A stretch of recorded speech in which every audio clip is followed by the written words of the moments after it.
Have you ever stopped to think about how many of the little things we do every day, like shaking someone's hand, aren't really modern at all? That simple gesture, something so ordinary we barely give it a second thought, actually traces its roots back over 3,000 years to the ancient Assyrians. Picture this: warriors clasping hands to show they carried no weapons, a silent promise of peace that still echoes in our boardrooms and coffee shops today. And that's just the beginning. All around us, hidden in plain sight, are fragments of forgotten cultures' rituals, symbols, even superstitions that have quietly shaped the way we live, celebrate, and connect. So here's the real question: how much of what we call modern is actually ancient? The answer might surprise you. From the way we mark time to the stories we tell our children, the past isn't just history, it's alive, woven into the fabric of our daily lives. Take Halloween, for example. Those costumes and carved pumpkins, they're distant cousins of Celtic festivals honoring the dead, traditions that crossed oceans and centuries to become part of our autumn rituals. Or consider the wedding ring on your finger, a symbol that began with the Egyptians, who believed the circle represented eternity. These aren't just fun facts, they're clues to a bigger story, one where civilizations long gone still whisper to us through the things we take for granted. That's exactly what we're about to explore together, the profound, often invisible threads tying us to the past. Over the next few minutes, we'll travel from the sun-baked temples of Mesopotamia to the misty hills of ancient Europe, uncovering how forgotten cultures planted the seeds of traditions we still cherish today. You'll never look at your morning coffee, your holiday decorations, or even the words you use the same way again, because when you start to see these connections, something extraordinary happens. The past stops feeling distant and starts feeling personal. Ready to discover how much of you is actually a living legacy? Let's begin.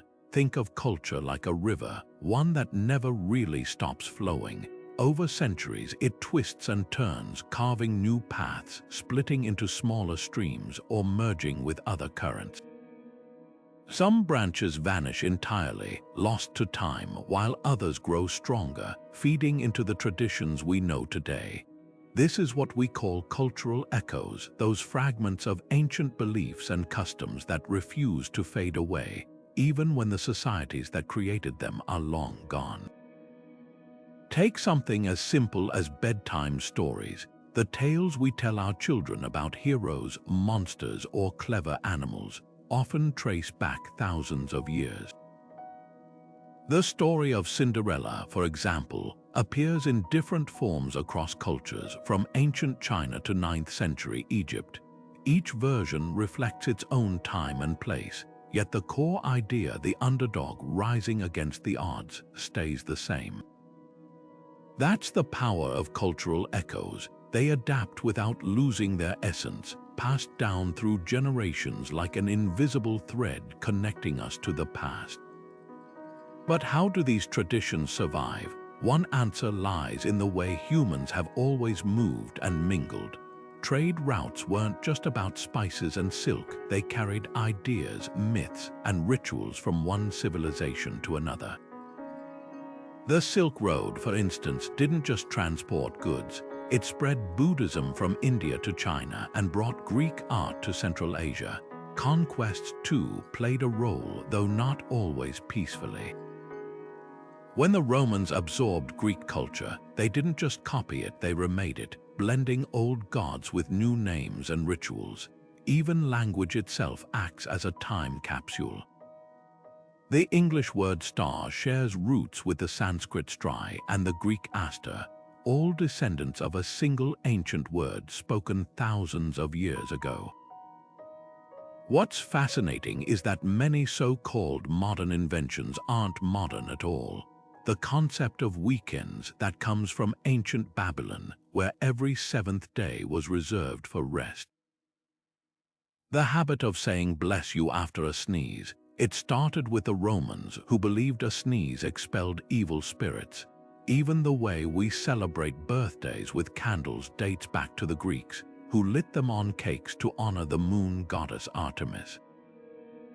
These traditions didn't just survive, they evolved, slipping into new cultures so seamlessly that we rarely question their origins. So the next time you knock on wood for luck or hang a horseshoe over your door, remember, you're not just following a random habit. You're part of a chain that stretches back further than recorded history, a living bridge between the distant past and the present. And that's the real magic of cultural echoes. They remind us that nothing ever truly disappears. It just finds a new way to be remembered. When we count down to midnight on December 31st, surrounded by fireworks and champagne toasts, we're not just celebrating a new calendar page, we're stepping into a tradition over 4,000 years old. The very idea of marking a new year with rituals, resolutions, and renewal, that's a gift from ancient Mesopotamia, where the Akkadian and Babylonian civilizations first turned the changing of seasons into something sacred. Their festival, Akitu, wasn't just a party, it was a 12-day cosmic reset button, blending politics, religion, and community in ways that still feel eerily familiar today. Picture the scene. In Babylon, as the spring equinox arrived, the entire city would erupt into celebration. But this wasn't just about feasting, though there was plenty of that. The high priest would perform elaborate rituals to reaffirm the king's divine right to rule, a symbolic rebirth of leadership that echoed the earth's own renewal. Ordinary citizens cleaned their homes, settled debts, and made promises to the gods sound like any modern New Year's traditions you know. Even the prophecies read during Akitu, predicting the year's fortunes, mirror our obsession with horoscopes and year-ahead forecasts. What's truly remarkable is how these rituals revolved around the same human anxieties we grapple with today. The Babylonians believed chaos threatened to overwhelm the world each year unless rituals kept it at bay. Their solution, a dramatic reenactment of the creation myth where the god Marduk defeated chaos itself. We've swapped gods for glittery ball drops, but the underlying urge remains to confront uncertainty with ceremony, to believe we can somehow reset our luck. And then there's the food. Akitu's lavish banquets meant to unite communities evolved into our holiday feasts. The Babylonian custom of eating sweet cakes for prosperity. That's the ancestor of our New Year's, lentils or grapes in Spain. Even the concept of resolutions has roots in Mesopotamian vows to the gods, though theirs involved literal animal sacrifices while we settle for gym memberships. But perhaps the most enduring legacy is the idea of cyclical time itself. Unlike earlier cultures who saw time as linear, the Mesopotamians viewed history as a wheel, spinning through predictable seasons of decay and renewal. That's why we still say, out with the old, in with the new, as December ends, because 4 millennia ago, someone stood under the same stars, clinging to the same hope, that with the right rituals, the next turn of the wheel could be brighter. So when you scribble down your resolutions this year, remember, you're not just writing a to-do list, you're whispering across centuries to people who understood, just like we do, that renewal isn't just a date. It's a human necessity. Buried beneath the sands of time, one of humanity's oldest fears, what happens after we die, still tugs at our souls. And nowhere is this more evident than in the echoes of ancient Egypt whispering through our modern beliefs. Long before the concept of heaven and hell took shape in Judeo-Christian traditions, the Egyptians were meticulously mapping the afterlife, complete with moral judgments, divine reckonings, and even a prototype of the modern soul. At the heart of their vision stood Osiris, the green-skinned god of the underworld, who presided over a courtroom where hearts were weighed against a feather. Sound familiar? Fast forward a few millennia, and you'll find striking parallels in the Book of Life from Revelation, where deeds are recorded and souls stand before divine judgment. The Egyptian weighing of the heart ceremony wasn't just mythology, it was a moral blueprint. In the Hall of Maat, a person's heart was placed on a scale against the feather of truth. If it balanced, they'd earn eternal paradise in the field of reeds. If it didn't, a monstrous creature awaited. This idea that our actions in life determine our fate after death didn't vanish with the pharaohs. It resurfaced in Christianity's weighing of souls, Islam's scales of deeds, and even the modern secular notion of karma. The Egyptians didn't just imagine the afterlife, they codified the very anxiety that still keeps us up at night. Have I lived well enough? But their influence didn't stop at theology. Ever left flowers at a graveside or held a funeral procession? You're channeling the Egyptians.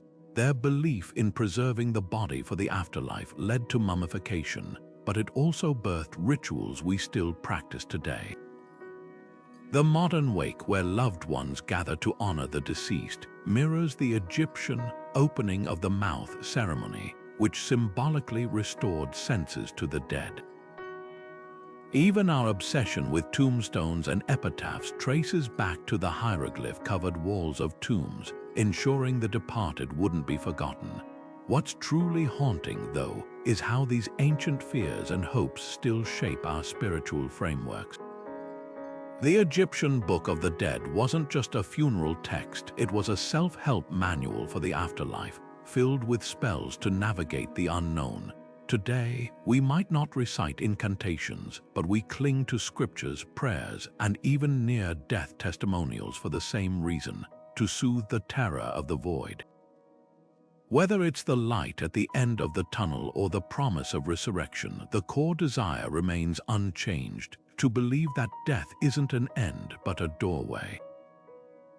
So the next time you hear someone say, "Rest in peace," remember, that phrase carries the weight of a civilization that spent centuries staring into the abyss, trying to make sense of the great unknown. And in their search for answers, they handed us a map, one we're still following today, even if we've forgotten who drew it. There's something primal about the way we cheer when a skateboarder launches off a ramp or a bull rider clings to a thrashing animal for 8 seconds. That adrenaline, that collective gasp, it's not just entertainment. It's a ritual as old as civilization itself, and nowhere is this clearer than in the ancient Minoan tradition of bull leaping. Picture Crete 3,500 years ago, acrobats vaulting over the horns of charging bulls, not just for sport, but as a sacred act blending danger, skill, and spectacle. Fast forward to today, and the same heart-pounding drama plays out in rodeo arenas, motocross jumps, and even parkour stunts filmed for social media. The costumes have changed, but the essence remains. Humans testing their limits against raw, untamed force, proving courage in the face of chaos. What's fascinating isn't just the similarity of the acts, it's the why behind them. For the Minoans, bull leaping wasn't mere bravado. It was a spiritual performance, a dance with the divine. Bulls symbolized power and fertility, and conquering them was a metaphor for humanity's struggle against nature. Modern extreme athletes might not invoke gods, but the underlying drive is eerily parallel. When a free climber scales a cliff without ropes or a surfer rides a 50-foot wave, they're not just seeking thrills. They're tapping into a deep, almost mythic need to confront fear and emerge transformed. Even the language we use, conquering the impossible, facing the beast, echoes the Minoan belief that risk-taking is a path to transcendence. And then there's the stage itself. The Minoans built open courtyards for bull leaping, spaces where crowds could gather to witness the spectacle. Sound familiar? Replace those sun-baked stones with the neon lights of a Vegas rodeo or the roaring stands of a motocross stadium, and the blueprint is the same. these arenas are more than venues. They're modern-day temples where we ritualize danger, turning it into something communal and cathartic. The bull rider's 8-second countdown mirrors the Minoan acrobat's fleeting moment of flight. Both are brief, electrifying encounters with the edge of control. But perhaps the most telling connection is how these acts blur the line between sport and storytelling. The Minoans immortalized bull leaping in frescoes, framing it as a heroic narrative. Today, we do the same with slow-motion replays and viral highlight reels. A snowboarder's backflip or a skateboarder's rail grind isn't just a trick. It's a chapter in their legend, shared and celebrated like the feats of ancient heroes. Even the risks we glorify haven't changed. The Minoans celebrated those who danced closest to the bull's horns. Today, we reserve our loudest applause for the athletes who push boundaries to the brink.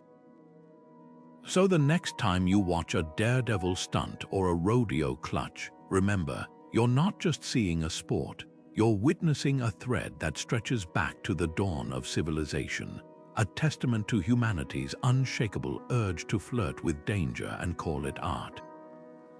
The bulls may be mechanical now, the arenas lit by LEDs instead of torches, but the roar of the crowd, that's timeless. Imagine walking down a street where every brick is identical, where rainwater flows smoothly into underground drains and public baths serve as community hubs. This isn't a modern metropolis, it's Mohenjo-Daro, a city built over 4,600 years ago by the Indus Valley civilization. While the Egyptians were raising pyramids and the Mesopotamians constructing ziggurats, the Harappans were perfecting something far more subtle yet revolutionary: urban planning. Their cities didn't just grow organically, they were designed with a precision that wouldn't be matched until the height of the Roman Empire 2,000 years later. The most striking feature, the grid. Harappan cities like Mohenjo-Daro and Harappa were laid out in neat, rectangular blocks with streets intersecting at right angles, a concept we now take for granted in cities from New York to Tokyo. But here's what's astonishing: this wasn't just about aesthetics. The grid system served a deeper purpose, optimizing space for trade, social cohesion, and even climate control. Wide main streets channeled breezes to cool the city, while narrower lanes provided shade. Compare that to the chaotic, winding alleys of medieval Europe, and you realize how far ahead the Harappans were. Then there's the plumbing. While much of the ancient world was still dumping waste into open ditches, the Indus Valley had a fully integrated drainage system. Every house connected to covered sewers running beneath the streets, with cleverly designed traps to prevent blockages. Their public baths, like the Great Bath of Mohenjo-Daro, weren't just for hygiene, they were social and ritual spaces, foreshadowing Roman bathhouses and even modern spas. But perhaps their most overlooked innovation was standardization.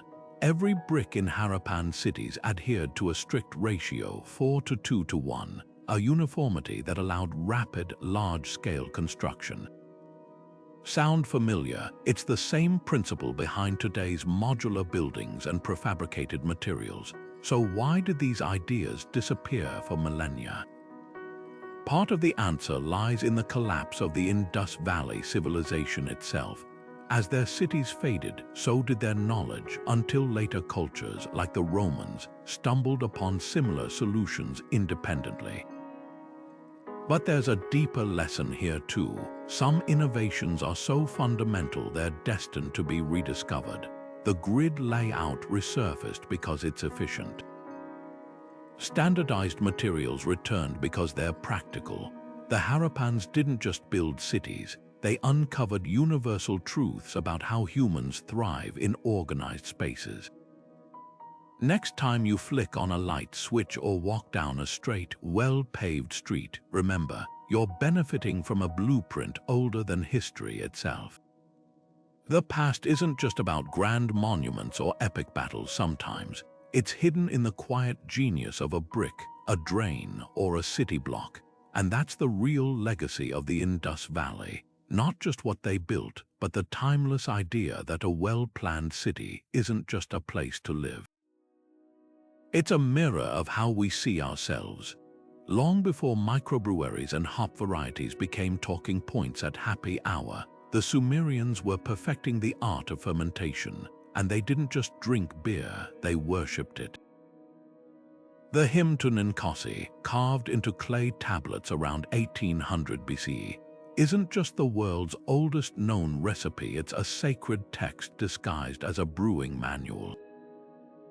This ode to the goddess of beer describes every step, from baking barley bread to fermenting it in jars, revealing how deeply alcohol was woven into the fabric of daily life. But here's what's remarkable. Modern craft brewers obsessing over ingredients and techniques aren't so different from those ancient priests. The hymn's meticulous details, like using sweet aromatics or straining beer through reeds, mirror today's artisan brewing trends, proving that the pursuit of the perfect pint is a 4,000-year-old tradition. Step into a Sumerian tavern and you'd recognize it instantly. These weren't just places to drink. They were community hubs where laborers, merchants, and officials gathered to trade gossip, settle disputes, and forge alliances over clay cups of beer. Sound familiar? Replace the mud brick walls with wooden beams and the clay cups with pint glasses, and you've got the local pub, or even the coworking spaces of today, where deals are struck over craft IPAs. The Sumerians even had their own version of bar tabs, with customers paying in silver or barley. But beyond commerce, these spaces served a deeper purpose. They were equalizers. In a society rigidly divided by class, the tavern was one of the few places where everyone, from farmers to scribes, could share a drink as equals. What's truly fascinating is how beer's role as a social lubricant hasn't changed. Sumerian festivals revolved around communal drinking, much like modern Oktoberfest or backyard barbecues. Their binding of hearts rituals where two people drank from the same vessel to seal friendships or business deals echo in our clinking glasses and toasts. Even the anxieties around alcohol persist. A Sumerian proverb warned, "Beer is sweet, but its consequences are bitter," a sentiment any hungover college student would understand. But perhaps the most enduring legacy is beer's link to civilization itself. The Sumerians didn't just drink beer, they used it as currency, medicine, and even religious offering. Workers building the ziggurats of Ur were paid in beer rations, an early form of liquid motivation. Modern science has since confirmed what they intuited. Fermented grains provided vital nutrients and safer hydration than contaminated water. In a way, beer didn't just accompany civilization, it helped build it. So the next time you raise a glass, take a moment to savor more than the flavor. You're participating in a ritual that's outlasted empires, a thread connecting you to the very dawn of human community. The vessels have changed, but the act remains the same, sharing a drink, forging a bond, and remembering that some traditions are too fundamental to fade. Buried beneath the ink of every textbook, every text message, even the words you're reading right now, lies an ancient secret, a gift from sailors and merchants who vanished from history over 2,000 years ago. The Phoenicians, those seafaring traders from the coastal cities of Tyre and Sidon, didn't just ship purple dye and cedar wood across the Mediterranean. They smuggled something far more revolutionary, the world's first true alphabet, simple, adaptable, and ruthlessly efficient. Their 22-character system didn't just survive, it conquered, morphing into Greek, Latin, Cyrillic, and nearly every major script used today. Picture the scene, around 1200 BCE, while scribes in Mesopotamia painstakingly pressed wedge-shaped marks into clay and Egyptian priests filled tombs with intricate hieroglyphs, Phoenician merchants were scribbling something radically different. Their letters weren't pictures or complex symbols, just sounds. A single symbol for Aleph, their word for ox, another for Beth house, and so on. No grammar rules, no 1,000-character memorization. Just a lean, portable system perfect for recording cargo lists, trade deals, and sailing routes. That practicality was its superpower, unlike cuneiform, which required years of training, or hieroglyphs tied to temple elites. The Phoenician alphabet could be learned in days. And as their ships crisscrossed the Mediterranean, so did their letters, spilling onto papyrus, pottery, and eventually the lips of every culture they touched. The real twist: the Phoenicians never intended to change the world. They weren't philosophers or empire builders, just pragmatists who needed a better way to track business. Yet their alphabet became the ultimate cultural hitchhiker. The Greeks adopted it, adding vowels and birthing the script that would later shape democracy's documents. The Etruscans borrowed it, passing it to the Romans, whose bold, chiseled letters now grace everything from courtroom seals to subway signs. Even Hebrew and Arabic scripts descend from those original 22 marks.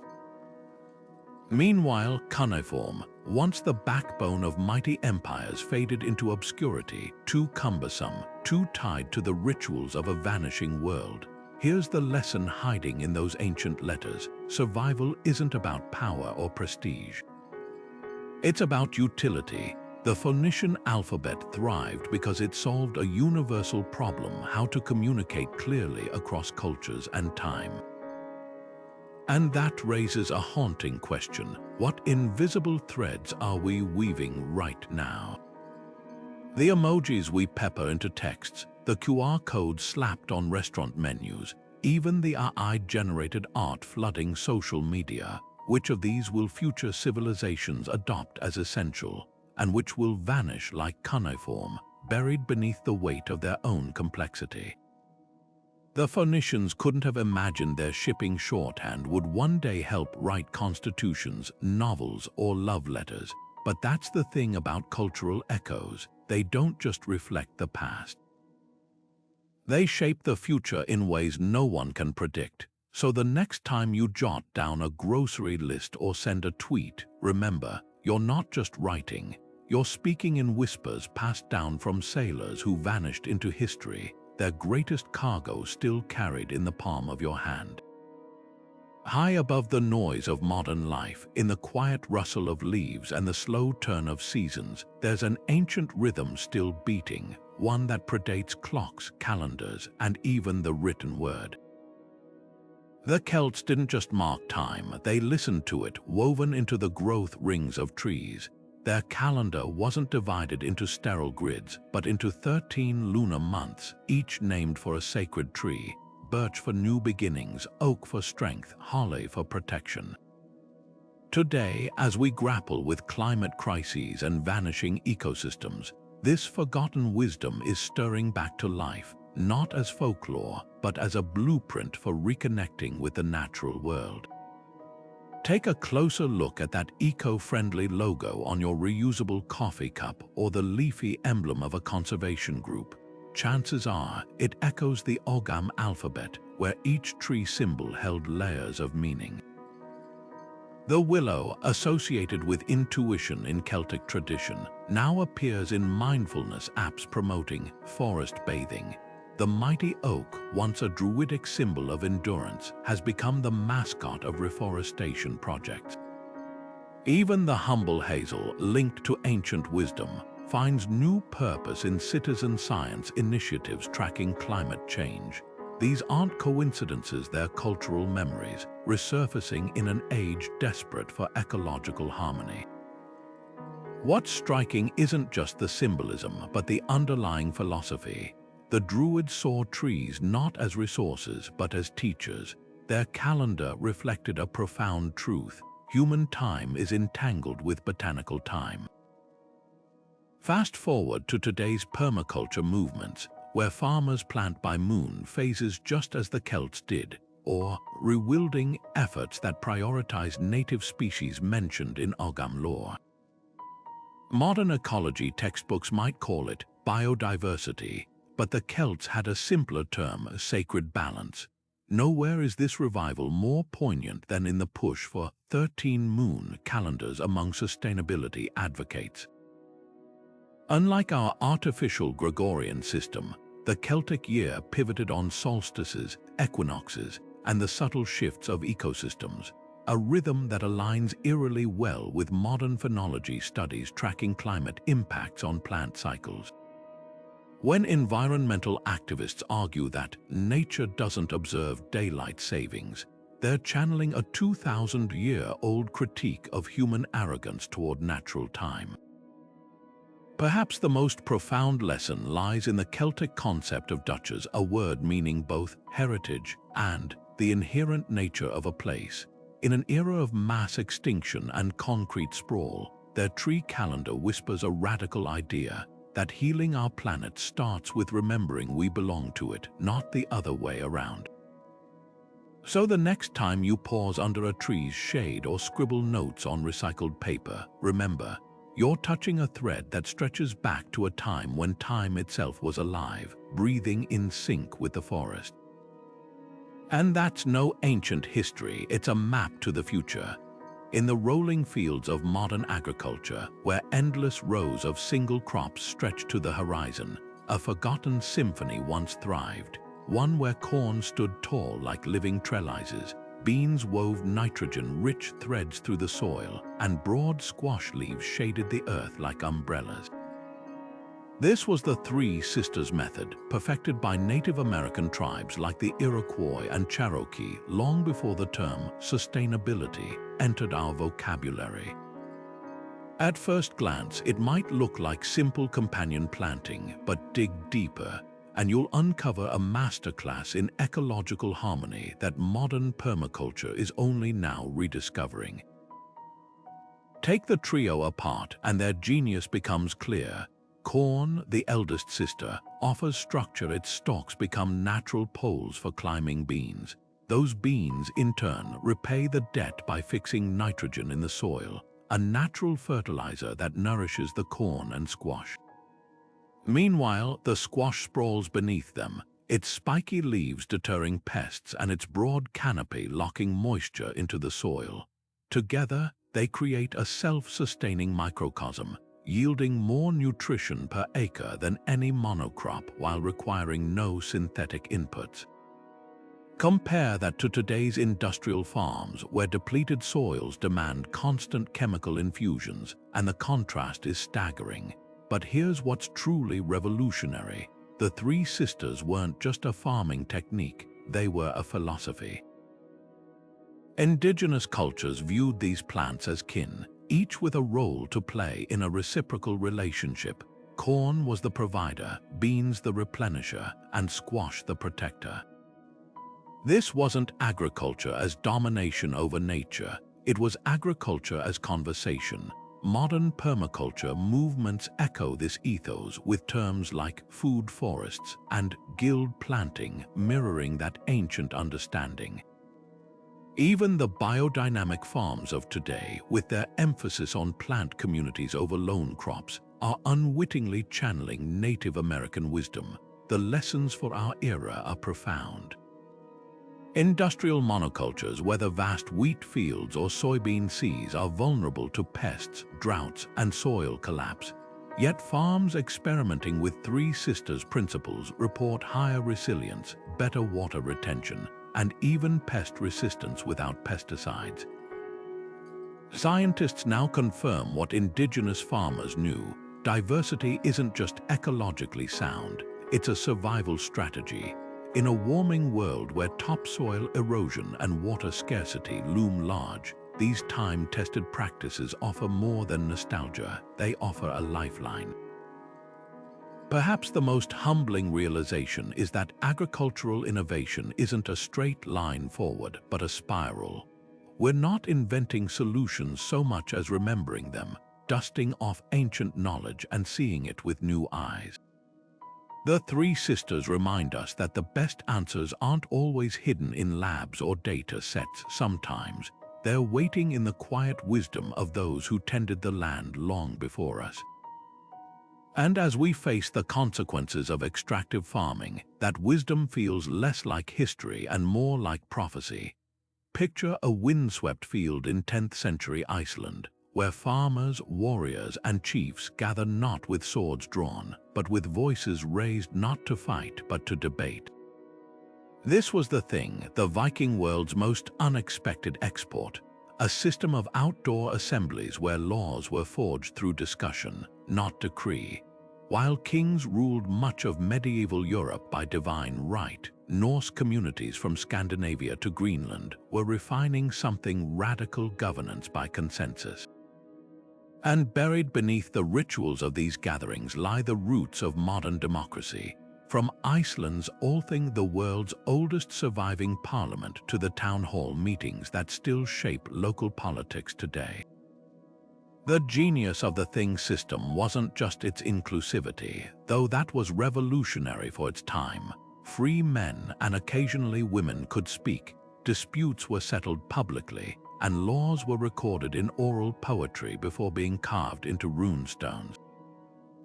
What set it apart was its structure.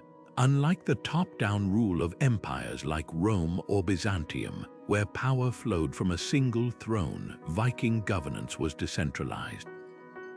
Local things handled everyday disputes, while regional assemblies addressed broader issues, all culminating in the Althing, a national gathering where representatives adjusted laws based on collective agreement. Sound familiar? It's the same tiered system many modern democracies use today, just swapped fur cloaks for suits and traded mead halls for capitol buildings. But here's what's truly fascinating. The Vikings didn't just vote, they negotiated. Before a decision was made, respected elders, known as lögsögumæður, literally law speakers, would recite existing laws from memory, ensuring continuity. Then came the debate, where even the lowliest farmer could challenge a chief, provided his arguments were sound.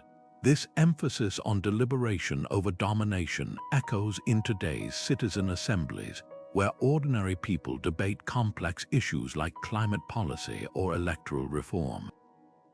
The Vikings understood something we're still grappling with. Lasting decisions aren't imposed, they're earned through collective buy-in.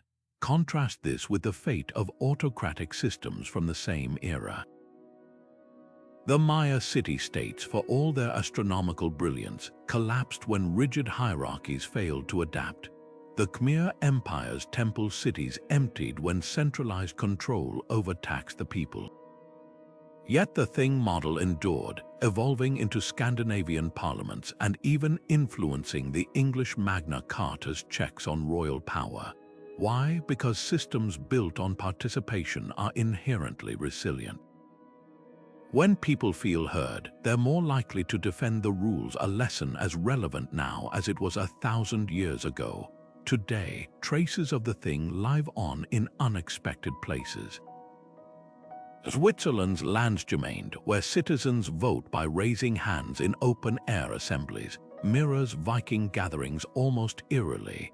Modern deliberative democracies like Ireland's citizen-led constitutional conventions revive that ancient belief that wisdom doesn't reside solely with elites but emerges when diverse voices contend. Even corporate brainstorming sessions owe a debt to those Norse assemblies, proof that some ideas are too powerful to stay buried. So the next time you see protesters holding signs or watch a Senate filibuster, remember, you're witnessing the latest chapter in a story that began on rocky Scandinavian plains. The Vikings may be remembered for their raids, but their greatest legacy wasn't what they took, it's what they gave. A stubborn faith that governance works best when everyone has a seat at the table. And in an age of polarization, that's a whisper from the past we desperately need to hear. Deep in the heart of Africa, a single word has traveled farther than any empire into you, meaning simply person. But this humble syllable holds the key to one of humanity's most astonishing cultural journeys, the Bantu migrations. Starting around 3,000 years ago, Bantu-speaking communities began fanning out from what's now Nigeria and Cameroon, carrying not just tools and traditions, but an entire linguistic blueprint that would eventually shape over 500 languages across the continent. Today, when someone introduces themselves in Zulu, Umuntu, Swahili Muntu, or Kikuyu Mundu, they're speaking fragments of that ancient Exodus proof that words can outlast stone monuments. What's extraordinary isn't just the scale of this linguistic spread, but how it happened. Unlike conquests that impose language by force, the Bantu expansion was largely a story of integration. As these communities moved, some drawn by fertile lands, others by ironworking knowledge, they didn't erase local tongues. Instead, they blended with them, creating a vast family tree where root words like Ntu person, Ganda family, and Zimu spirit appear like recurring musical notes across thousands of miles. Modern linguists call this lexical cognates, but the effect is more poetic, a whispered conversation stretching from the rainforests of Congo to the savannas of Tanzania. Yet language does more than label the world, it filters how we see it. Bantu languages often bundle meaning into noun classes, sorting objects not just as masculine or feminine like European tongues, but by qualities like animacy, shape, or even sacredness. Take the Swahili word mti tree. Its M prefix places it in the same class as living things, subtly reinforcing a worldview where nature isn't just scenery, but kin. Similarly, the Zulu concept of Ubuntu, I am because we are, carries traces of this grammatical mindset, where identity is relational rather than individualistic. These aren't just vocabulary quirks, they're philosophical frameworks passed down through syntax itself. The diaspora carried these ideas even farther. Enslaved Bantu speakers brought words like guba from Congo Nguba for peanut and tote from Kimbandu tota to carry into English vernacular. In Brazil, the Bantu-rooted ritual of capoeira disguised martial arts as dance, preserving resistance in plain sight. Haitian Creole's Mound person still echoes that original NTU, a linguistic lifeline to ancestors who crossed oceans in chains. Here's the revelation hiding in these syllables. Migrations aren't just about people moving. They're about ideas hitchhiking on words, embedding worldviews so deeply that we stop noticing them. When a Xhosa mother calls her child Umntwana little person, she's invoking a 3,000-year-old definition of humanity, one that no border or colony could erase. And that's the real power of the Bantu legacy, not in the words themselves, but in the invisible architecture of thought they built, one consonant at a time. The roar of a stadium crowd, the squeak of sneakers on hardwood, the collective gasp as a ball arcs toward a net, these moments feel uniquely modern, but their roots stretch back over 3,000 years to the sweltering lowlands of ancient Mexico. There, the Olmec civilization played a game so sacred. Its courts were built at the heart of their cities, and its rubber balls, the first ever created, were considered gifts from the gods. This wasn't just sport, it was a cosmic drama where players reenacted myths, and the outcome held life or death stakes. Yet strip away the ritual trappings, and you'll find the same primal forces that drive today's March Madness or World Cup fever. The thrill of competition, the pull of tribal loyalty, and the unshakable human need to turn play into something meaningful. The Olmec ballgame, known as Olamalisli to later Aztecs, was no casual pastime. Played on long, narrow courts flanked by sloped walls, teams used hips and elbows to keep a heavy rubber ball in motion, aiming to pass it through stone rings mounted high on the walls. But here's where it gets fascinating. The game was layered with symbolism. The ball represented the sun's journey across the sky, the court stood for the cosmos, and the players became mythic heroes battling darkness. Victory wasn't just about points, it ensured the sun would rise again. crops would grow and the universe would stay in balance. Compare that to today's championship games, where fans speak of bringing the trophy home as if their city's honor depends on it, or how national teams become symbols of identity during the World Cup. The stakes may be secular now, but the emotional weight remains eerily similar. What's truly striking is how the game's physical legacy persists. Those Olmec rubber balls, crafted from latex harvested from sacred Castilla elastica trees, revolutionized play itself. Before them, most games used rolled-up cloth or animal bladders. The bounce and speed of rubber transformed competition, paving the way for everything from basketballs to soccer balls. Even the court's design echoes in modern stadiums, the raised hoops of Olmec foreshadowing basketball nets, the side walls resembling soccer's touchlines. But the deepest parallel lies in the game's social function. For the Olmecs, ballgames settled disputes between cities, replacing warfare with ritualized competition. Today, international sports tournaments serve much the same purpose, offering nations a chance to clash without bloodshed, channeling rivalries into goals and free throws instead of battles.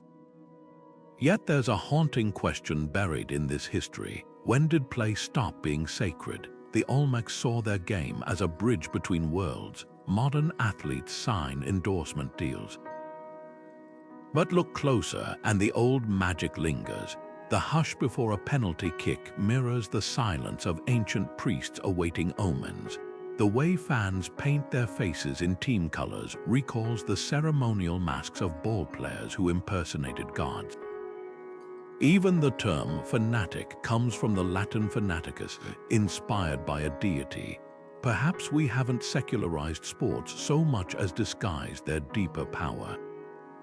So the next time you high-five a stranger after a touchdown or feel your pulse race during overtime, remember, you're not just watching a game, you're participating in a ritual as old as civilization itself, one that transforms competition into connection and strangers into tribes. The jerseys change, the rules evolve, but the heart of the play remains a testament to humanity's endless quest to find meaning in the chase of a ball.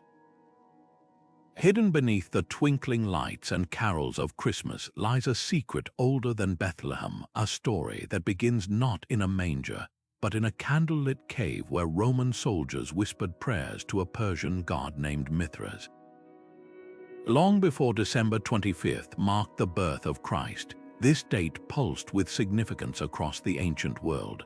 Followers of Mithras, a deity worshipped from the deserts of Persia to the frontiers of Hadrian's Wall, celebrated this day as the sun god's rebirth, timed to the winter solstice when daylight finally began reclaiming the night.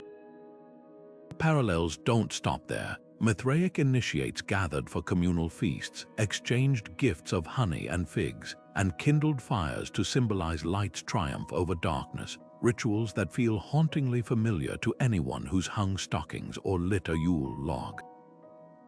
This overlap isn't coincidence, it's cultural alchemy.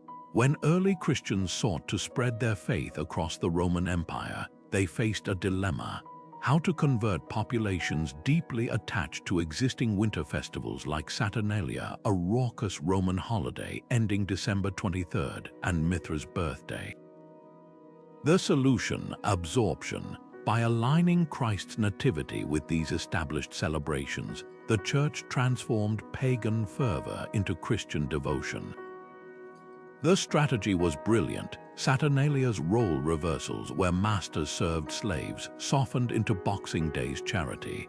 Mithraic cave ceremonies, where initiates reenacted the god slaying a cosmic bull, found echoes in nativity scenes depicting Christ as the sacrificial lamb. Even the evergreen wreath, now a Christian symbol of eternal life, descends from Mithraic crowns worn during solstice rites. What's revelatory isn't just the shared imagery, but the psychology behind it. Cultures don't erase traditions, they repurpose them, layering new meanings over old foundations like palimpsests. Consider the Yule log, once burned to honor the Norse god Odin's wild winter hunt, now centerpiece of cozy family gatherings. Or the star atop Christmas trees, mirroring the celestial light Mithras was said to have brought from heaven. These weren't arbitrary borrowings, they were bridges, allowing people to step into a new faith without abandoning the rhythms that shaped their year. The lesson here transcends history. When we untangle these threads, we see that holidays aren't static, they're living tapestries woven from countless influences. The date of December 25th mattered because it already hummed with meaning for millions. By embracing rather than rejecting that resonance, Christianity didn't dilute its message, it ensured its survival. So when you bite into a candy cane, its shape perhaps recalling a shepherd's crook, or sing, "O come, all ye faithful," set to a medieval drinking tune, remember, you're not just celebrating Christmas.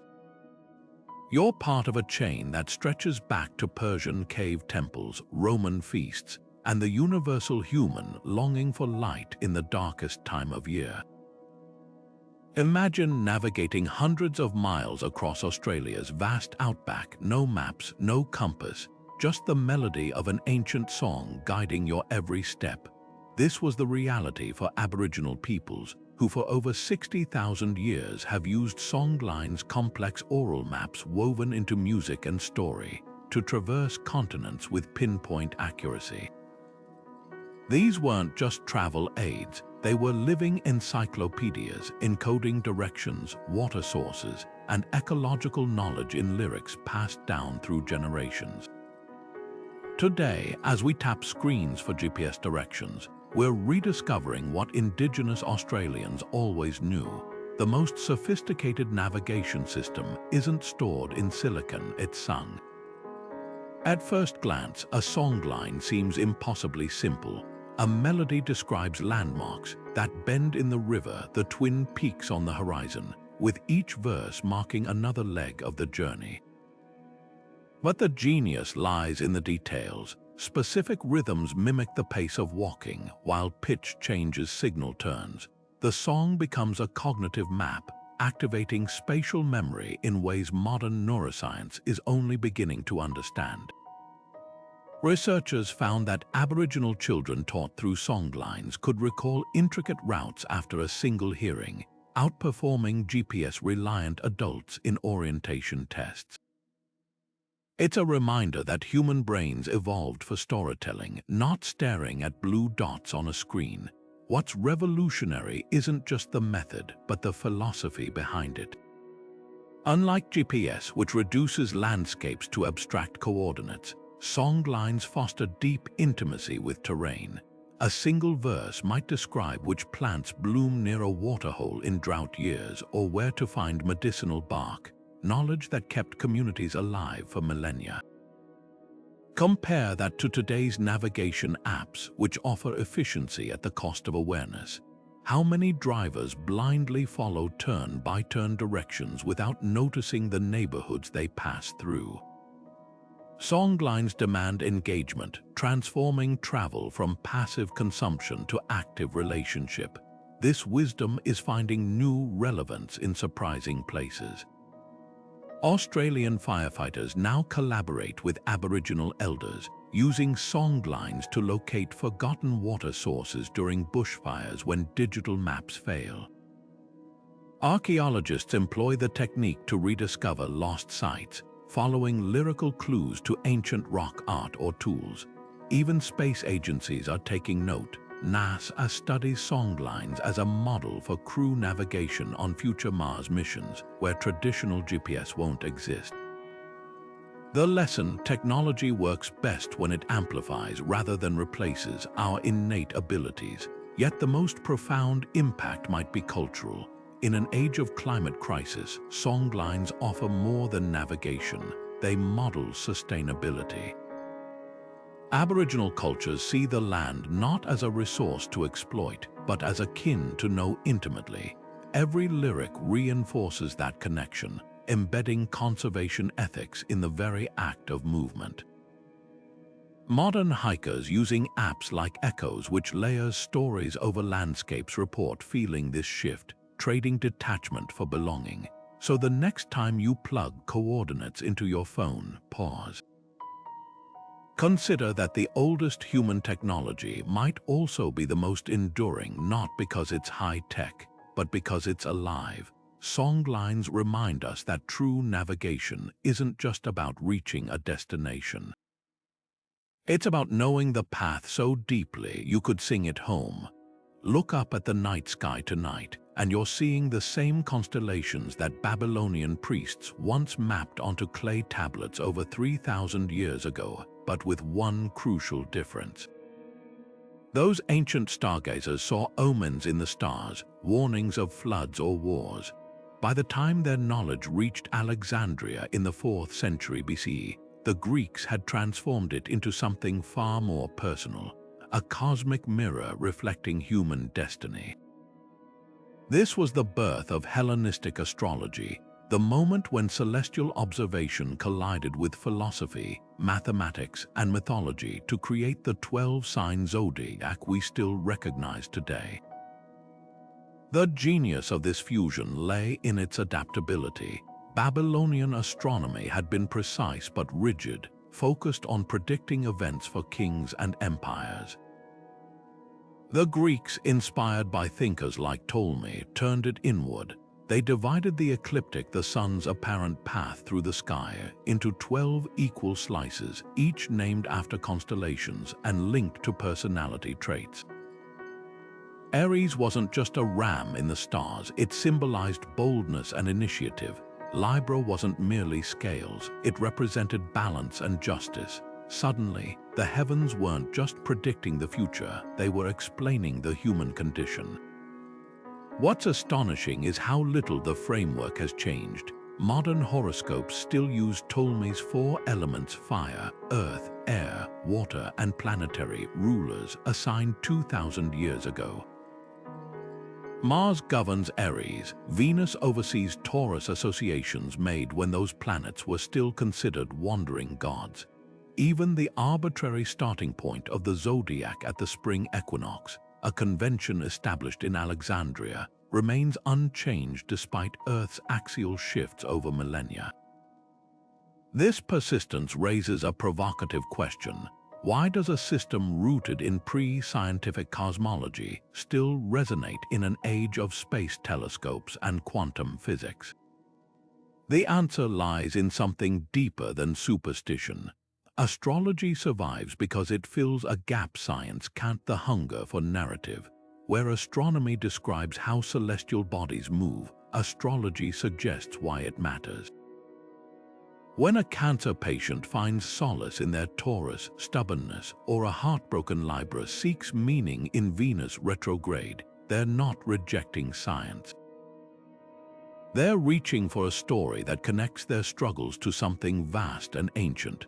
Psychologists call this the narrative fallacy. Our brains crave patterns, even in randomness, but that doesn't diminish its comfort. Perhaps the most revealing twist is astrology's rebound in the digital age. Apps like CoStar and the Pattern Package ancient concepts in sleek interfaces, using algorithms to personalize millennia-old interpretations. It's a paradox. The more technology distances us from the natural world, the more we crave those old celestial anchors. The Babylonians tracked stars to navigate literal deserts. We consult our horoscopes to navigate existential ones. So the next time you scoff at a zodiac meme or pause at a Mercury retrograde warning, remember, you're witnessing the unbroken thread of a 3,000-year conversation.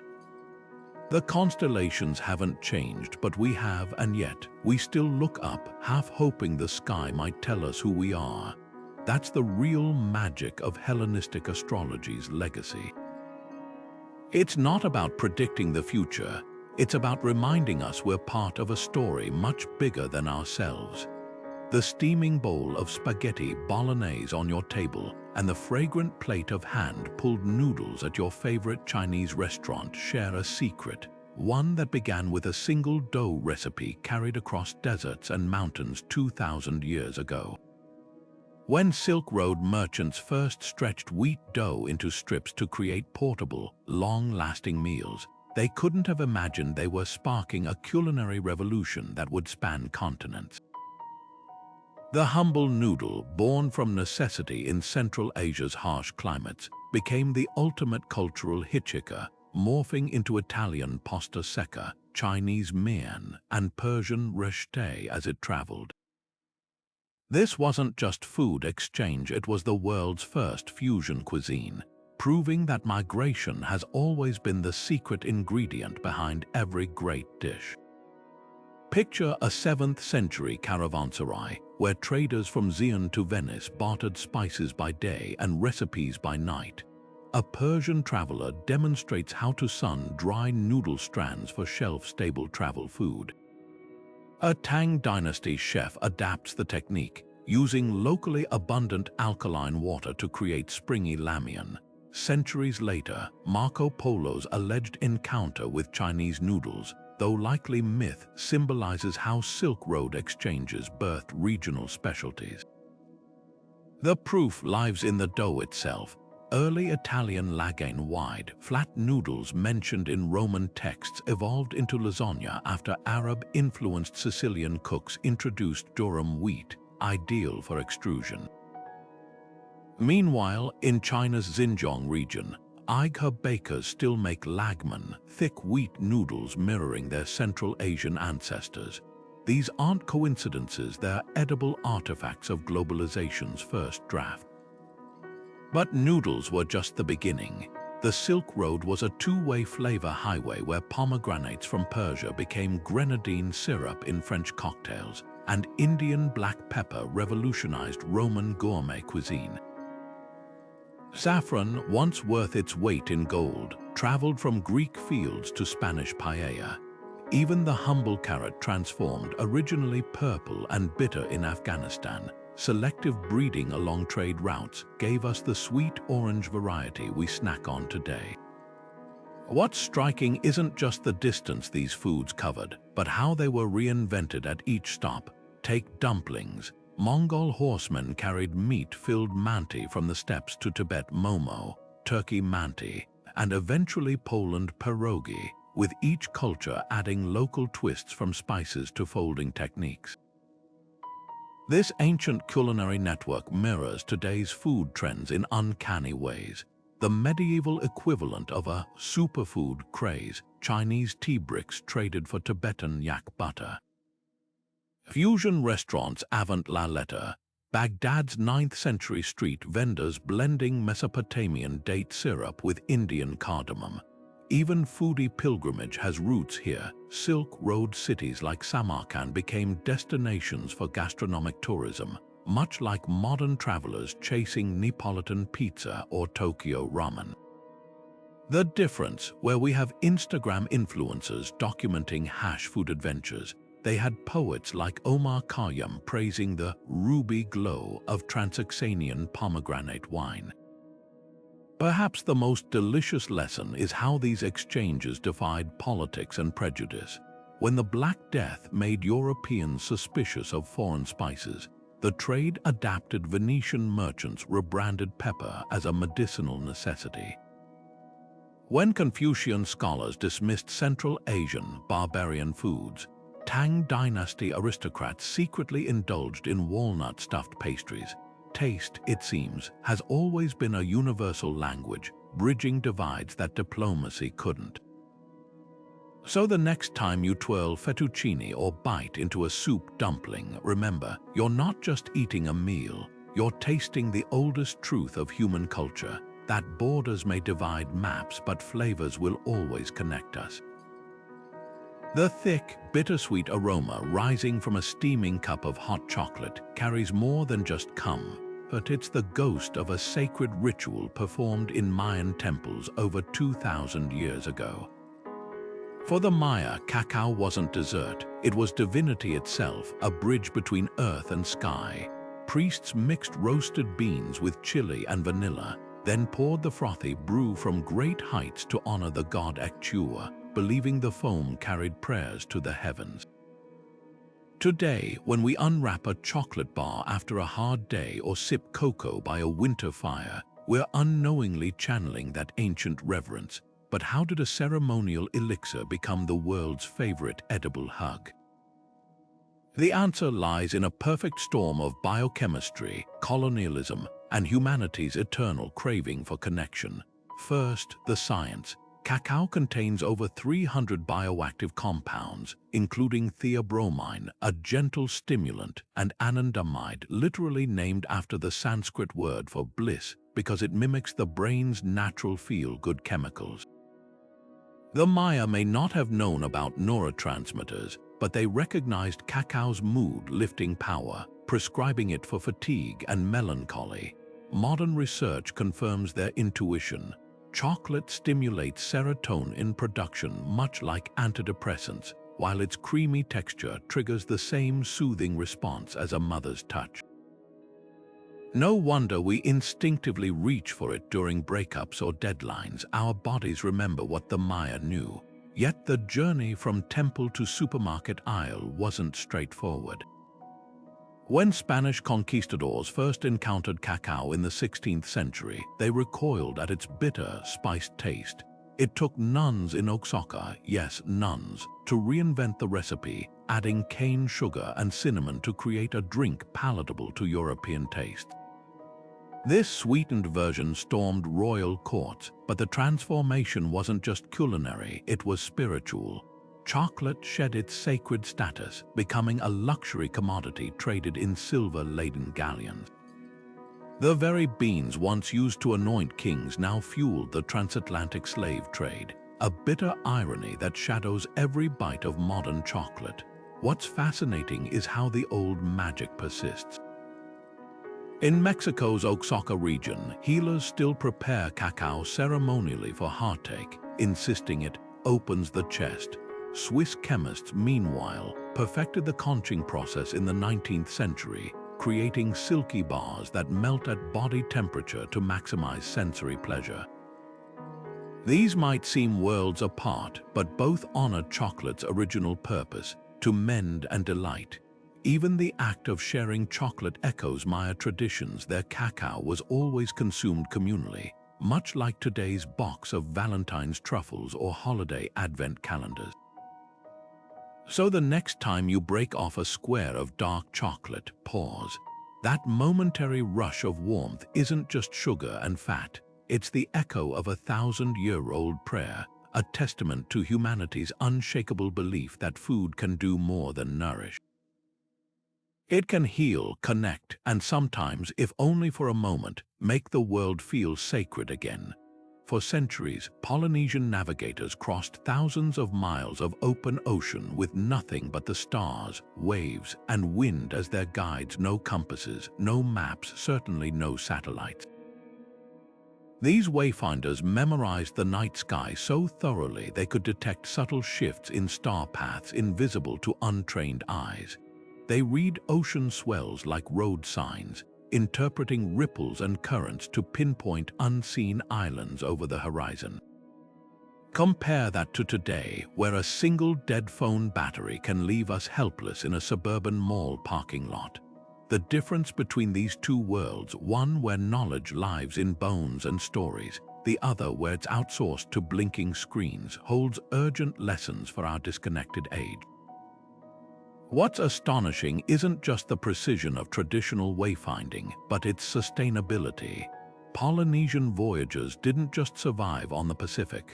They thrived, settling islands from Hawaii to New Zealand without disrupting the fragile ecosystems that sustain them.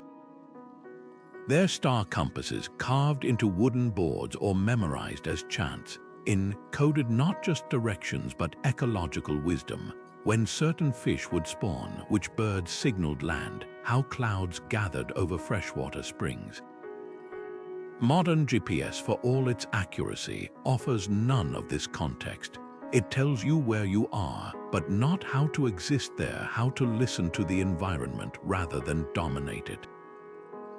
That's why initiatives like the Polynesian Voyaging Society's Hokulair a double-hulled canoe navigating solely by traditional methods, matter far beyond cultural preservation.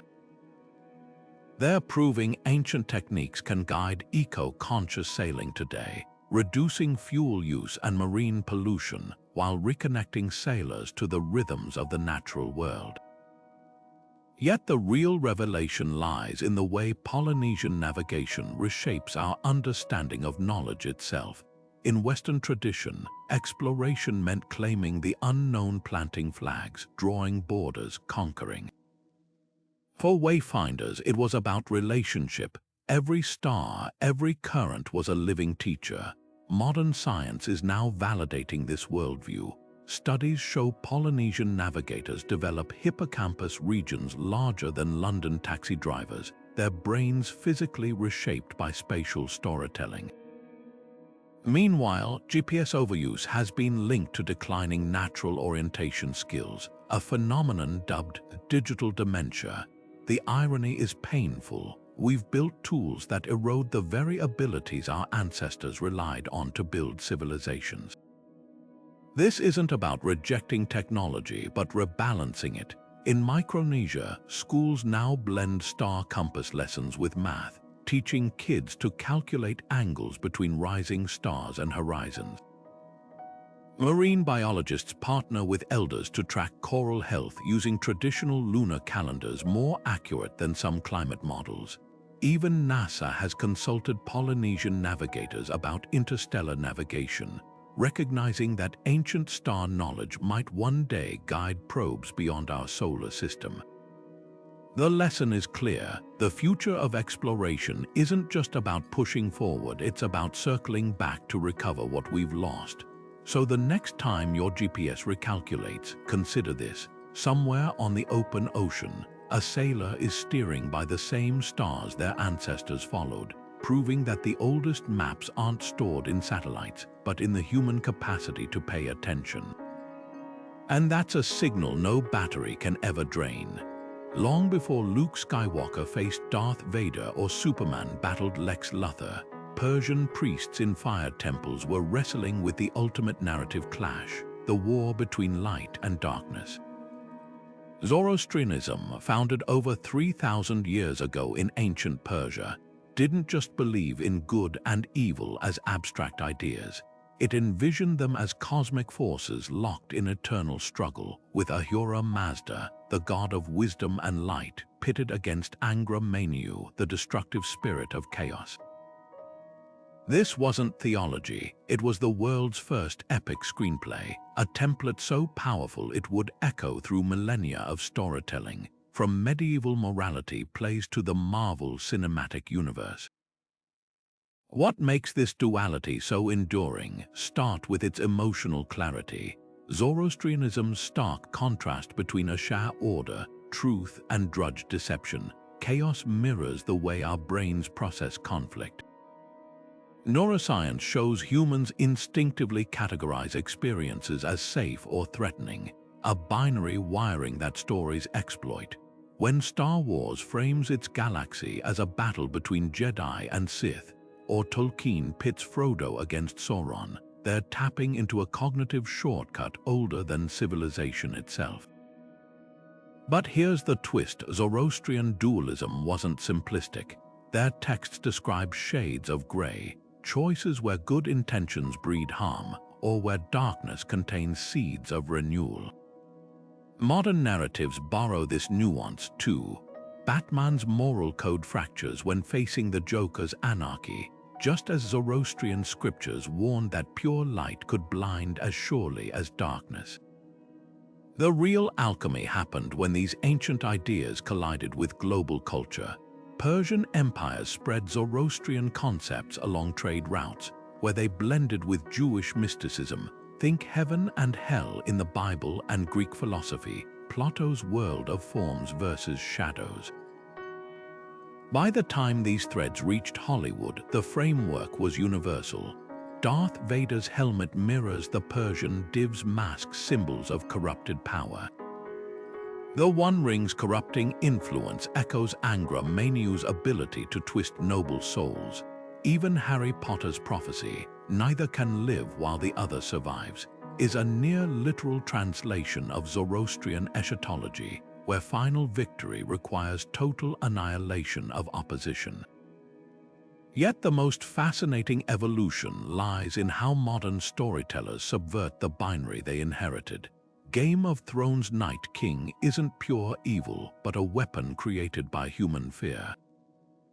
Mad Max Fury Road's Furiosa fights not for absolute good, but for survival in a broken world. These twists reflect our growing discomfort with moral absolutes, yet we still frame them as battles between light and dark, proving the template's adaptability. So the next time you cheer when a hero lifts a glowing sword or gasp as a villain monologues about chaos, remember, you're not just watching a story. You're participating in a 3,000-year-old conversation about the nature of good and evil, one that began not in a writer's room, but in the flickering light of a Persian fire temple. And that's a cliffhanger no reboot can ever resolve. High in the Andes, where thin air makes every breath a struggle, the Inca built farms that defied gravity, vast staircases of greenery climbing mountain slopes like living pyramids. These terraces weren't just feats of engineering, they were climate laboratories, harnessing microclimates with a precision that modern agronomists are only beginning to replicate. While today's vertical farming startups tout hydroponic towers as revolutionary, the Inca were mastering soil-based layered agriculture 600 years ago, growing hundreds of potato varieties at altitudes where most crops wouldn't survive. Their secret, a forgotten genius for turning altitude into advantage, stacking ecosystems like layers of a cake to create pockets of warmth, drainage, and biodiversity that outproduced flat farmland.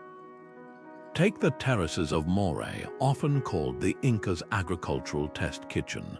Circular depressions sink 90 feet into the earth, each tier varying in temperature by as much as 27 degrees Fahrenheit. By planting different crops at different depths, the Inca could simulate conditions from tropical valleys to cool highlands, all within a single site. Modern researchers have confirmed what indigenous farmers knew instinctively. The lowest terraces trap heat like solar ovens, while upper levels mimic cooler climates, allowing experimentation with frost-resistant strains or drought-tolerant grains.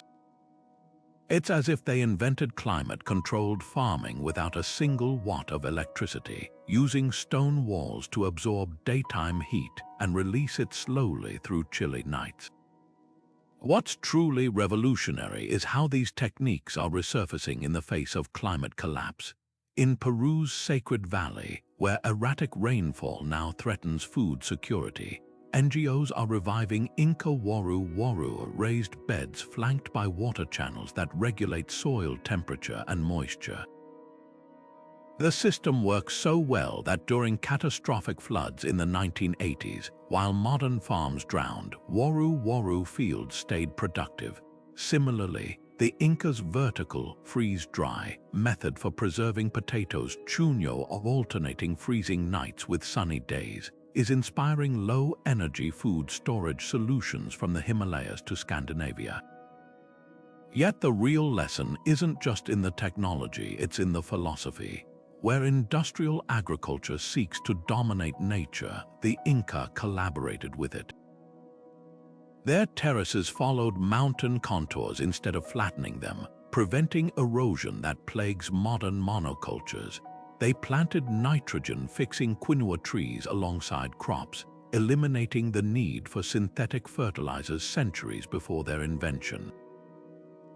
Even their crop diversity, over 4,000 potato varieties, was a living insurance policy against blight, a stark contrast to today's vulnerable single-strain fields. As climate change forces farmers worldwide to adapt, these ancient innovations are gaining urgent relevance. Rooftop gardens in Mumbai now mimic Andean terraces' drainage systems to withstand monsoon floods. Dutch engineers study Inca stonework to design urban farms that regulate heat without AC, Perhaps most poetically, NASA is testing terrace-inspired designs for Martian agriculture, proving that the best solutions for our future may have been buried in the past all along. The Inca didn't just farm mountains, they listened to them, learning rhythms we're only now relearning as our own climate becomes unpredictable. Their legacy whispers a truth we can't afford to ignore. Sometimes, survival isn't about inventing new tools, but remembering old wisdom. And in a world racing to out-innovate catastrophe, that might be the most radical idea of all. Hidden in the sleek logos of Fortune 500 companies and the tiny emojis flashing across your phone screen lies a visual language older than the printing press, one born from the gold-rich forests of West Africa. The Ashanti people of Ghana have been encoding life's deepest truths into Adinkra symbols for centuries, turning philosophy into art with a single stroke.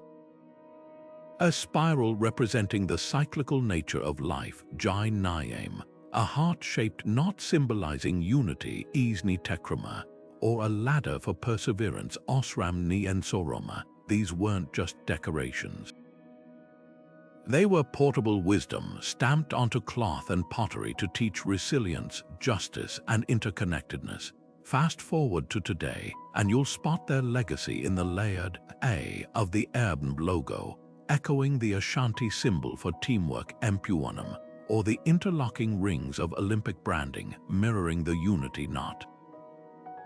This isn't coincidence, it's proof that the human brain has always craved meaning compressed into shapes. What makes Adinkra symbols so timeless is their efficiency. Like modern emojis, they convey complex ideas instantly across language barriers. The Sankofa bird, looking backward while moving forward, tells a story of learning from history in a single glance, just as the back arrow emoji telegraphs undo culture without words.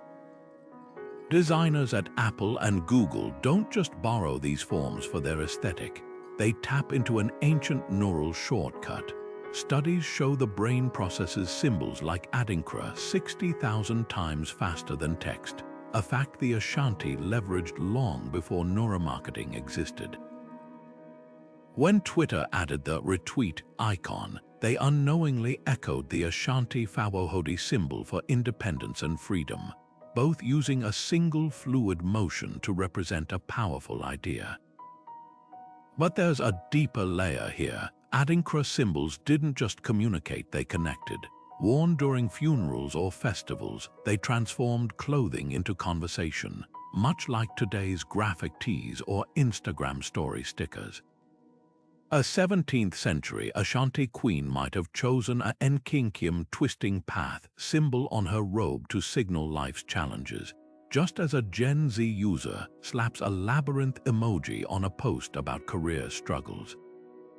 The medium changes, the message doesn't. Even corporate America is catching on. Nike's swoosh owes a debt to the Ensoroma star, symbols ethos of guidance and hope, while Spotify's Soundwave logo channels the Duwave wooden comb's resonance with harmony and care.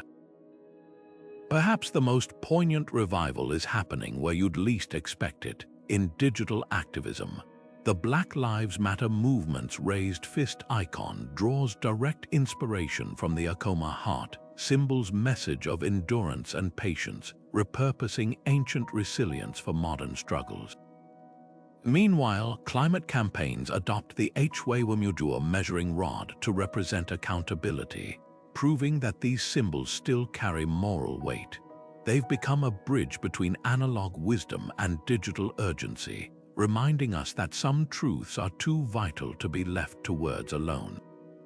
So the next time you double-tap a heart icon or recognize a brand logo from across a crowded street, remember, you're not just seeing design, you're witnessing the unbroken thread of human creativity, a testament to our species' stubborn refusal to let meaning drown in noise.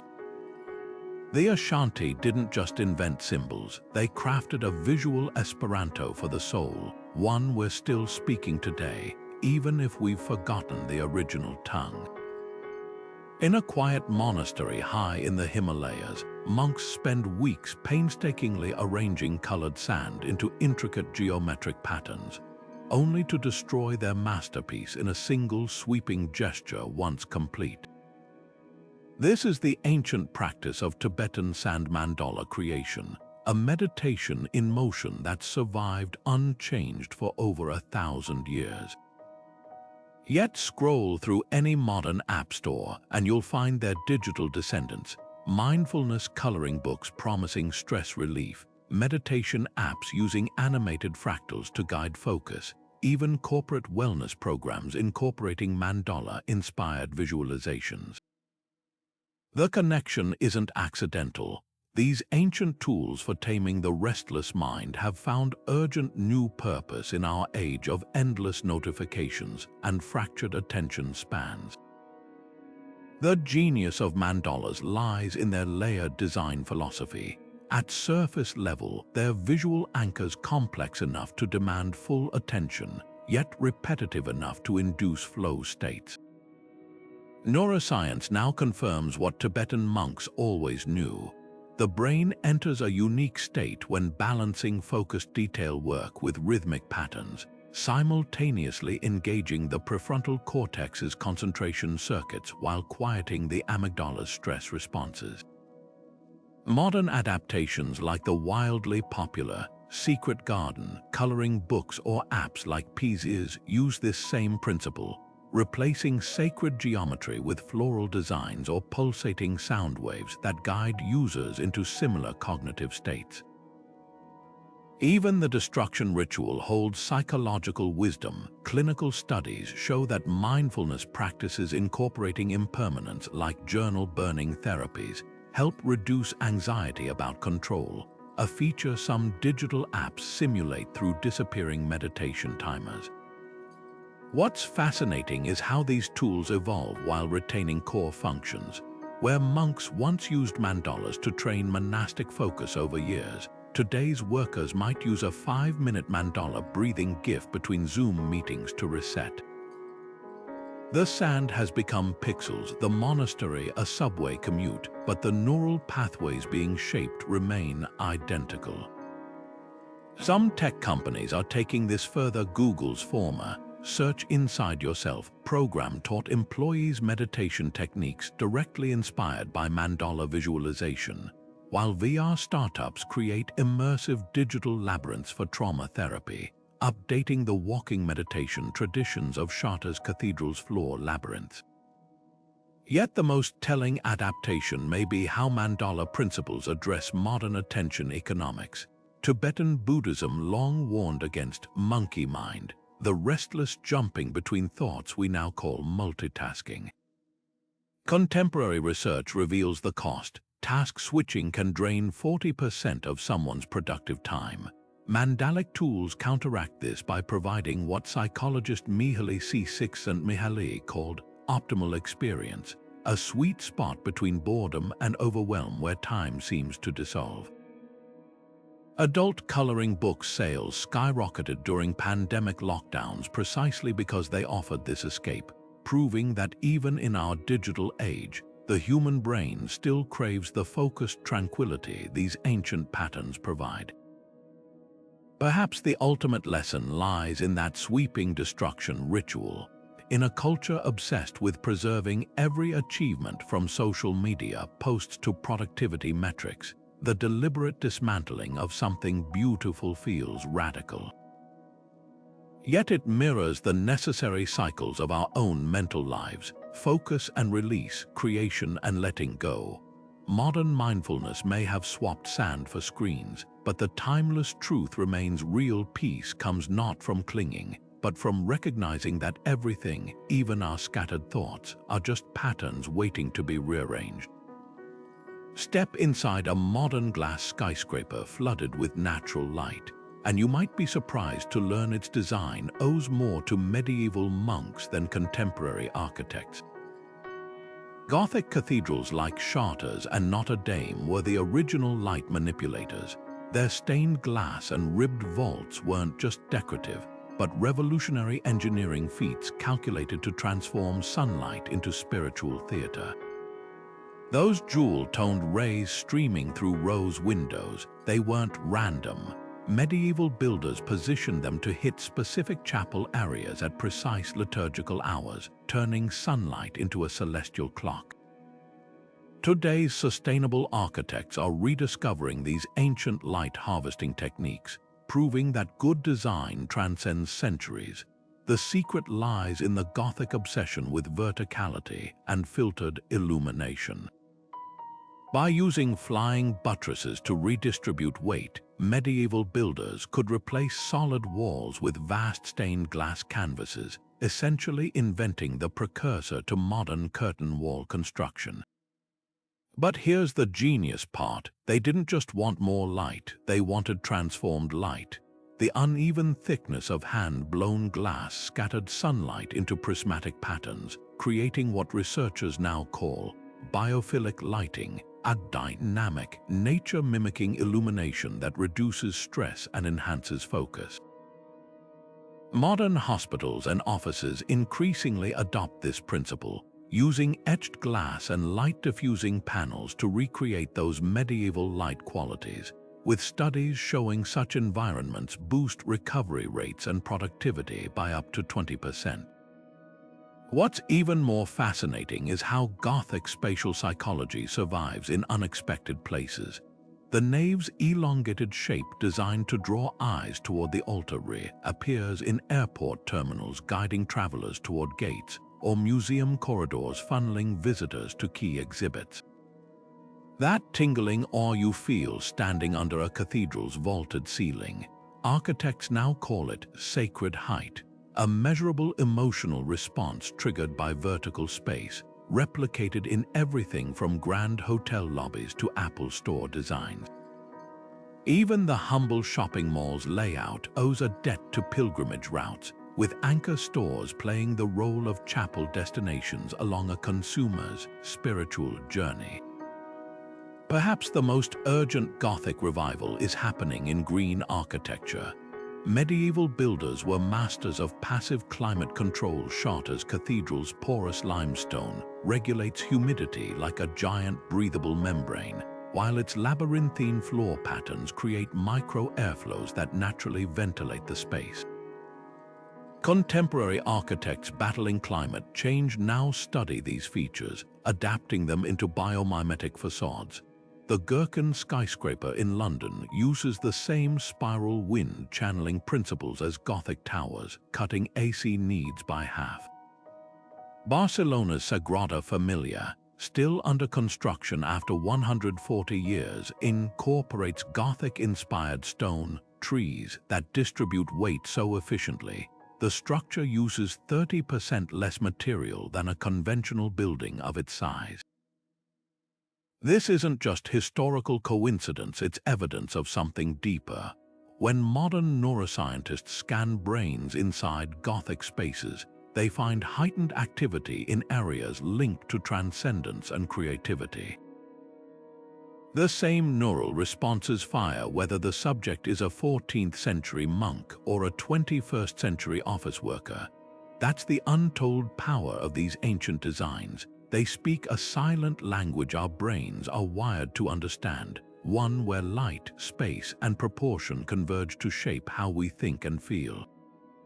So the next time you pause beneath a soaring atrium or feel calmer in a sun-dappled room, remember, you're experiencing a conversation that began with stonecutters and glassmakers 800 years ago, proving that true innovation never really goes out of style. The samurai's razor-sharp katana may have vanished from boardrooms, but the spirit of Bushido, the warrior's ethical code, cuts through modern corporate culture with surprising force. What began as an 800-year-old philosophy for feudal Japan's military elite has morphed into a surprising blueprint for everything from Silicon Valley leadership seminars to Fortune 500 mission statements. At its core, Bushido's 7 virtues — rectitude, courage, benevolence, respect, honesty, honor, and loyalty — weren't just rules for battle. They were a framework for living with purpose, a concept that resonates deeply in today's fractured professional landscape. When Starbucks trains baristas in leadership with honor or Toyota engineers embrace Kaizen continuous improvement, they're channeling the same ethos that once guided samurai through life and death decisions.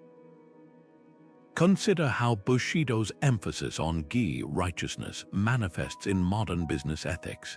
The samurai believed a warrior's word was unbreakable. Contracts were sealed with a glance, not paperwork. Fast forward to Warren Buffett's famous insistence that he looks for three qualities in leaders: integrity, intelligence, and energy, with integrity being non-negotiable. Or look at Patagonia's radical transparency, where every product comes with an environmental impact receipt. These aren't just PR strategies, they're secular translations of the Bushido ideal that reputation outweighs profit.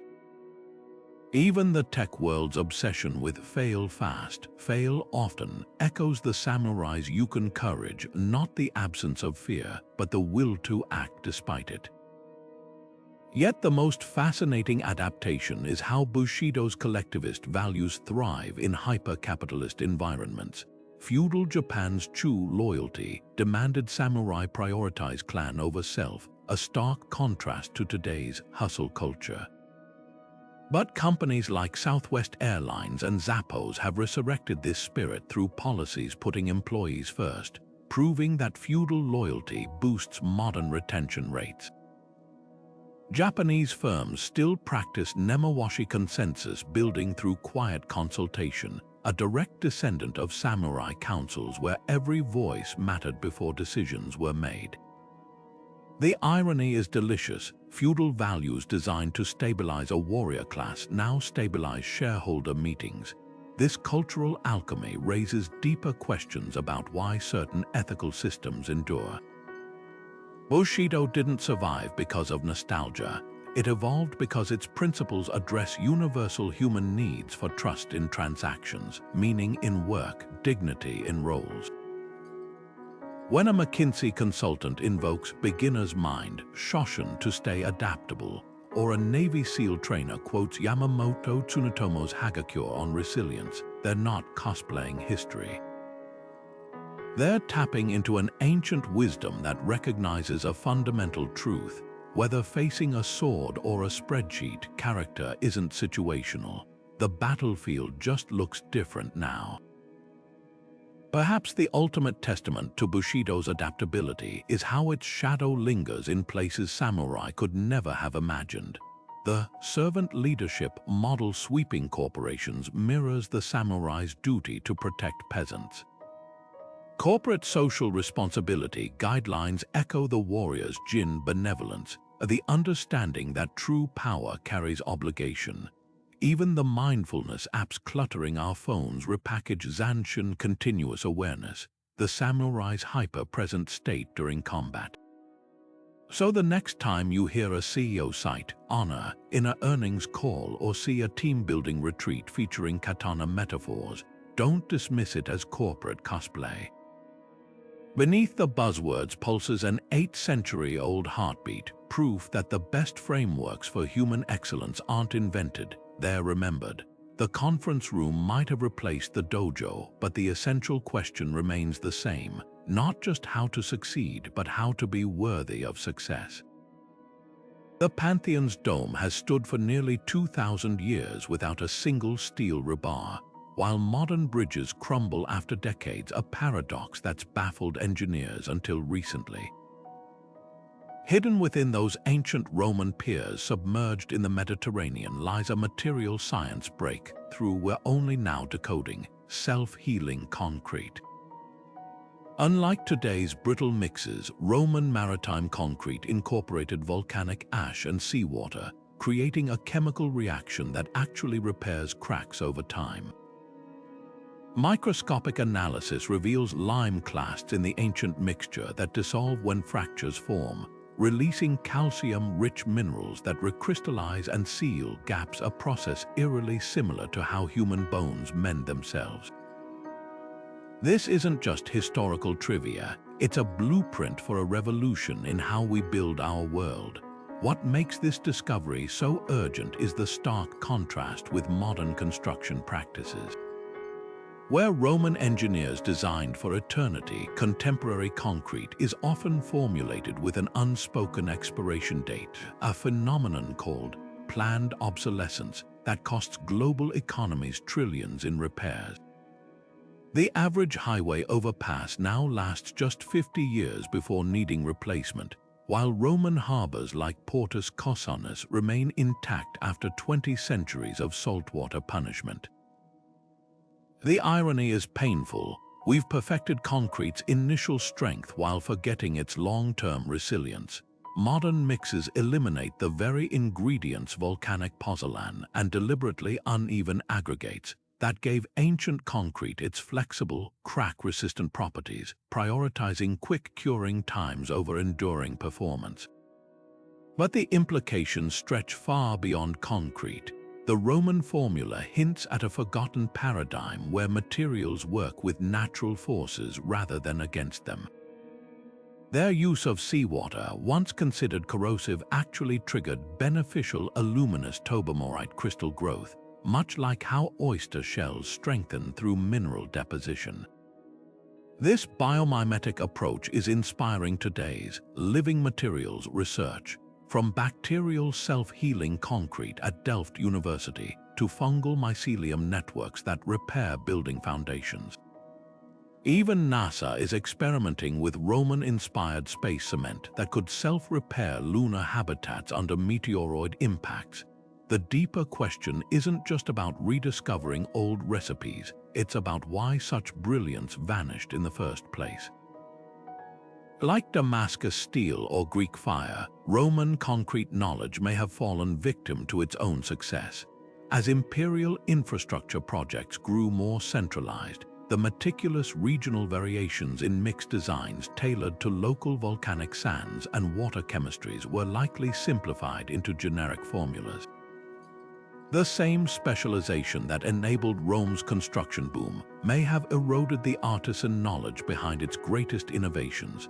Today, we're repeating this pattern by outsourcing material science to algorithms optimizing for cost over longevity. This archaeological wake-up call extends beyond concrete. Imagine if we revived the Antikythera mechanism's precision gearing for micro-robotics, or the acoustically perfect theaters of Epidaurus for modern concert halls.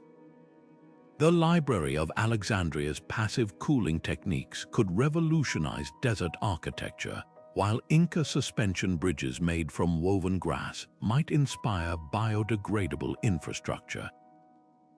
These aren't nostalgic fantasies, they're viable solutions buried in plain sight, waiting for our arrogance to subside enough to learn from the past. The lesson from Roman concrete isn't just about better materials. It's about humility, recognizing that ancient innovations weren't primitive but differently optimized. Where we chase speed and scale, they prioritized harmony and endurance. As climate change forces us to rebuild our world, perhaps the most radical innovation would be to stop inventing for a moment and start remembering. The hypnotic spin of a Sufi dervish in flowing white robes isn't just a religious ritual, it's a living prescription for the modern soul. This 700-year-old practice, perfected by the Mevlevi order of Turkey, transforms rhythmic motion into a bridge between body and spirit, where each turn becomes a meditation in motion. But you don't need a monastery or mystic training to feel its echoes. From ecstatic dance floors in Berlin to trauma therapy clinics in California, humanity is rediscovering what the Sufis knew all along. Movement isn't just something we do, it's a language our bodies use to speak to the deepest parts of ourselves. At the heart of Sufi whirling lies a radical idea that the body can think. The dervish's precise rotations, one hand raised to heaven and the other turned toward earth, create a physical metaphor for spiritual connection while triggering a cascade of neurological effects. Scientists now understand what Rumi described poetically. The repetitive motion synchronizes brain waves, lowering beta waves associated with stress while amplifying alpha and theta waves linked to creativity and calm. Modern somatic therapists use this same principle, guiding clients through patterned movements to release trauma stored in muscle memory. The difference. Where a dervish might spin to dissolve the ego's illusions, a veteran with PTSD might sway rhythmically to quiet hypervigilance. Same mechanism, different vocabulary. This kinship between ancient ritual and modern healing isn't coincidence, it's biology. Across cultures and eras, humans have instinctively turned to rhythmic motion to regulate emotion. Native American powwow dancers entered trance states through drum-synced steps, just as Brazilian capoeira circles blend martial arts and music to process collective grief. Even toddlers rock themselves when distressed, proving the impulse is hardwired. Contemporary ecstatic dance movements, where strangers move freely without steps or judgment, strip away the religious framing but keep the core truth. Rhythmic movement rewires us. DJs curating sets for conscious dance events now structure playlists like Sufi zikr ceremonies, starting slow to ground the body, building to cathartic peaks, then cooling down because the arc of release transcends any single tradition. What's revelatory isn't just the shared techniques, but the shared outcomes. Sufi masters spoke of whirling to polish the heart's mirror, clearing emotional debris for divine reflection. Modern neuroscience confirms that bilateral stimulation, alternating activation of left and right body sides, as in spinning or swaying, can literally integrate fragmented memories in trauma survivors. When a therapist guides a client through EMDR therapy, eye movement desensitization and reprocessing, they're leveraging the same neural pathways a dervish activates in ritual. The contexts differ, but the biological truth remains: rhythm heals. Perhaps the most urgent lesson lies in how these practices reclaim the body as sacred. In an era where many spend hours each day disembodied scrolling screens, slouched at desks, ecstatic movement traditions offer an antidote to digital dissociation. The Sufi Sema ceremony begins with a deliberate removal of the black cloak symbolizing earthly ties, a literal shedding of burdens that finds echoes in dance therapy's emphasis on dropping in to somatic awareness. Whether it's a whirling dervish in Konya or a corporate team-building session using guided movement to reduce burnout, the message is identical. Wisdom lives not just in the mind, but in the sway of hips, the press of feet against earth, the spiraling flight of a turning body. So the next time you absent-mindedly tap your foot to music or lose yourself in a spontaneous kitchen dance break, recognize what's really happening.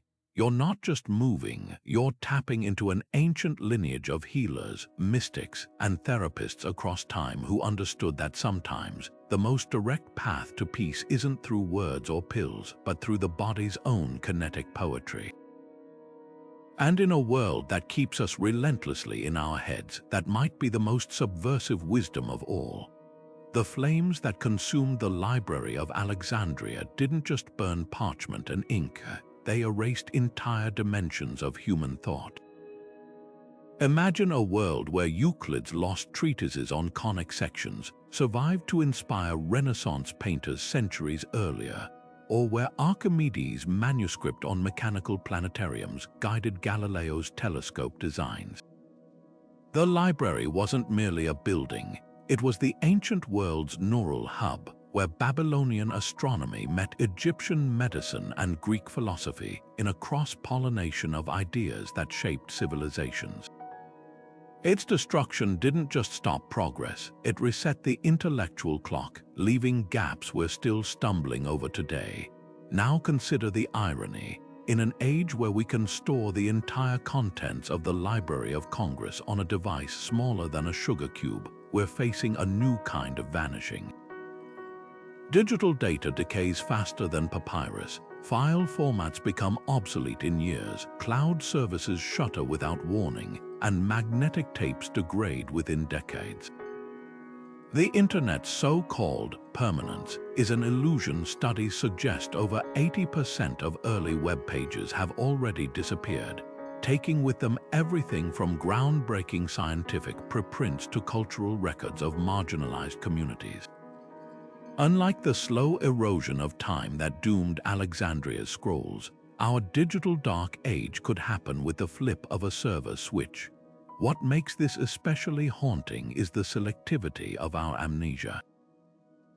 We've preserved every viral cat video while losing irreplaceable artifacts like 90% of silent films or the original Apollo 11 moon landing tapes, which NASA accidentally recorded over in the 1980s.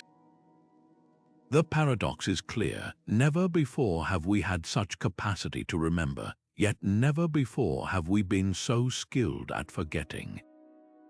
Projects like the Internet Archive's Wayback Machine or Norway's Arctic World Archive, which stores data on ultra-stable film inside a mountain, are modern attempts to solve an ancient problem, but they're fighting an uphill battle against corporate mergers, copyright laws, and simple human neglect.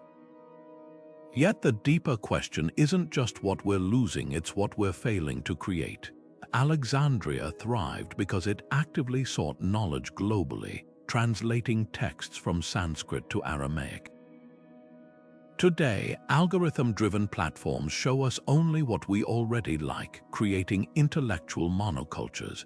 The library's librarians were curators seeking challenging ideas. Our digital gatekeepers prioritize engagement over enlightenment. The result, a 21st century paradox. More information than ever circulates, but fewer transformative ideas break through the noise. Perhaps the most valuable lesson from Alexandria isn't about storage, but synthesis. The library's greatness came from colliding disparate ideas: Hindu mathematics inspiring Greek geometry, Persian astronomy refining Egyptian calendars.